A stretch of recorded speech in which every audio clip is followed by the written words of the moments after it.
መጠበቅ ያለፈን ሰው መጠበቅ ምን ይሉታል? እንደ አላዛር መርግ ድንጋይ ፈንቅሎ እስከሚወጣ ወይስ እንዳንድ የግንዙን ፈትቶ እስከሚነሳ? ከእሑድ እስከ እሑድ ትንሣኤውን እጠብቃለሁ። ልጥልጥ ኑግ የመሰለው ፀጉሬ መልክፉን እስከሚቀይር ድረስ እየጠበቅኩ ነው። በርበሩን በማየት የአይን ሽፋሽፍቶች ተሰብስበዋል። ናፍቆታቸውን ለመውጣት የተዘጋጁት ከንፈሮቼ በመጠበቅ ብዛት ኩበት መስለዋል። የልቤን የፍቅር ልኬት ለመለካት ደረቴ ላይ እንደ ጎበዝ ቀስተኛ ተወጥረው የቆሙት ጌጦቼ በድካም ዝለዋል። በዚህ ሁኔታዬ ቢጫ ቆቤ መጫኛ ጊዜ እየደረሰ ነው። ወደ አምላኳ የመነነችን ነፍስ ማን ሊመልሳት ይችላል? ማንም።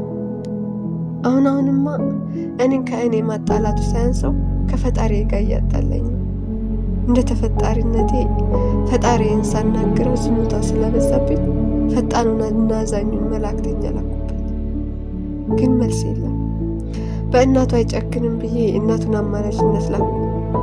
ኧረ በጭራሽ። አሁን ስረዳው አንቺ ነሽ እንጂ መጪዋ የምትጠብቂው ሰው አይደለም መጣው ነው ነገሩ። ግን ቢሆንም እዚህ እስካለው ድረስ